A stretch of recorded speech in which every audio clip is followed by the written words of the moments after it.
নমস্কাৰ মৰমৰ শিক্ষাৰ্থীসকল, মই প্ৰণৱে ইউটিউব চেনেল ফৰ এডুকেশ্যনৰ অন্য এটা ভিডিঅ'লৈ তোমালোক সকলোকে স্বাগতম জনাইছোঁ। মৰমৰ শিক্ষাৰ্থীসকল, আজি মই তোমালোকৰ মাজলৈ লৈ আহিছোঁ হায়াৰ ছেকেণ্ডাৰী ছেকেণ্ড ইয়াৰৰ জেনেৰেল ষ্টাডিজ বা সাধাৰণ অধ্যয়ন নামৰ বিষয়টোৰ ইউনিট নাম্বাৰ 3 সাংস্কৃতিক ঐতিহ্য বা কালচাৰেল হেৰিটেজ। এই ইউনিটটো যিখন অনুশীলন, সেই অনুশীলনৰ প্ৰশ্নৰ উত্তৰসমূহ ইতিমধ্যে আমি আগৰ ভিডিঅ'ত ইয়াৰে আধা অংশ আলোচনা কৰিছোঁ। আজি ৰৈ যোৱা অংশটো আলোচনা কৰিম। তেতিয়াহ'লে আচোন পলম নকৰি আজিৰ ভিডিঅ'টো আৰম্ভ কৰোঁ। আৰু তাৰ আগতে তোমালোকৰ এটা অনুৰোধ, এই চেনেলটো যদিহে ছাবস্ক্ৰাইব কৰা নাই তেতিয়াহ'লে ছাবস্ক্ৰাইব কৰি দিবা আৰু কাষতে থকা বেল আইকনটো প্ৰেছ কৰি দিবা, মই দিয়া এনেকুৱা ধৰণৰ শিক্ষামূলক ভিডিঅ'সমূহ নিয়মিতভাৱে পাই থাকিবলৈ। তাৰ উপৰিও আগৰ ইউনিটকেইটা যদি উত্তৰসমূহ চোৱা নাই, মই ডেছক্ৰিপশ্যনত লিংক দিছোঁ, তাত গৈও চাব পাৰিবা।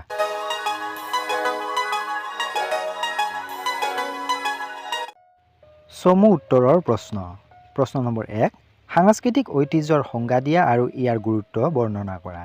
সাংস্কৃতিক ঐতিহ্য হৈছে এখন সমাজে গঢ়ি তোলা জীৱনধাৰাৰ প্ৰকাশ, যি প্ৰজন্মৰ পৰা প্ৰজন্মলৈ আগবাঢ়ি যায়। ইয়াৰ ভিতৰত ৰীতি নীতি, আচৰণ, ঠাই, বস্তু, শিল্পৰ প্ৰকাশ আৰু মূল্যবোধ অন্তৰ্ভুক্ত থাকে। লিপ্টনৰ মতে সংস্কৃতি হৈছে সামাজিক বংশানুক্ৰম, যি প্ৰজন্মৰ পৰা প্ৰজন্মলৈ ব্যক্তিগত অভিজ্ঞতাৰে আগবঢ়োৱা হয়।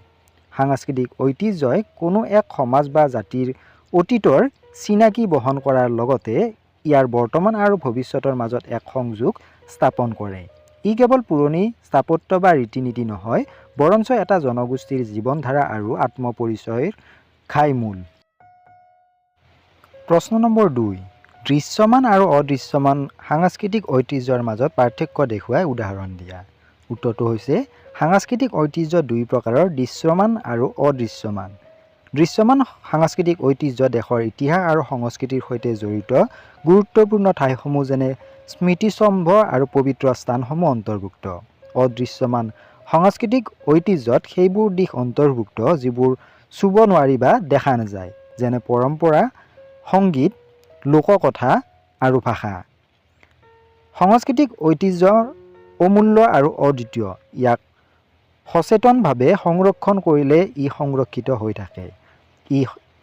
এই সংৰক্ষণে সমাজৰ বিভিন্ন প্ৰতিষ্ঠানৰ বাবে এক গুৰুত্বপূৰ্ণ সম্পদ হিচাপে কাম কৰে।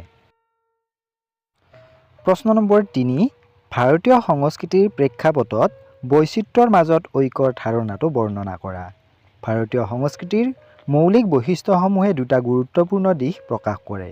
বৈচিত্ৰ্যৰ মাজত ঐক্য হৈছে ভাৰতীয় সংস্কৃতিৰ আটাইতকৈ উল্লেখযোগ্য বৈশিষ্ট্য।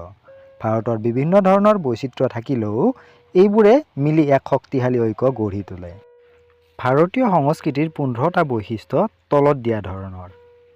বৈচিত্ৰ্য বা ডাইভাৰ্চিটি। প্ৰথমটো হৈছে শাৰীৰিক বৈচিত্ৰ্য, জাতিগত বৈচিত্ৰ্য, ভাষাগত বৈচিত্ৰ্য, লিখিত আৰু সাহিত্যিক বৈচিত্ৰ্য, সামাজিক সাংস্কৃতিক বৈচিত্ৰ্য, ধৰ্মীয় বৈচিত্ৰ্য, আৰ্থিক বৈচিত্ৰ্য, ৰাজনৈতিক বৈচিত্ৰ্য।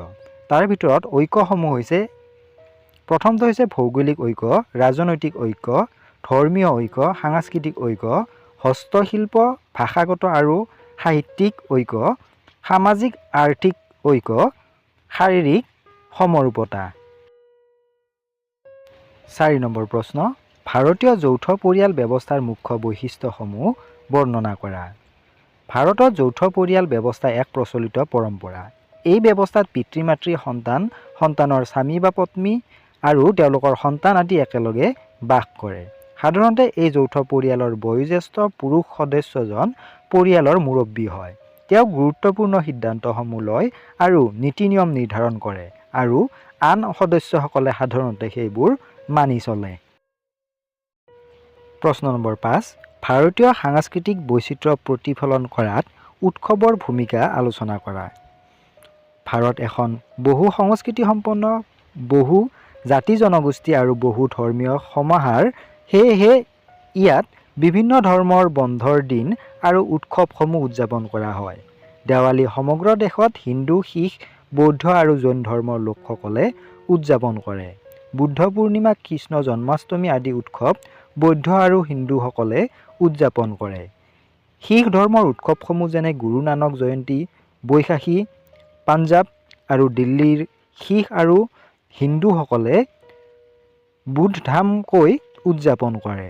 ভাৰতত উদযাপিত ইছলাম ধৰ্মৰ উৎসৱসমূহ হৈছে ঈদ উল ফিতৰ, বকৰি ঈদ, মিলাদ উন নবী, মহৰম।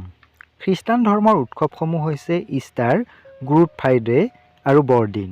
ইয়াৰ উপৰিও প্ৰতিখন ৰাজ্যত নিজা নিজা উৎসৱ আছে। অসমৰ প্ৰধান উৎসৱ হৈছে বিহু।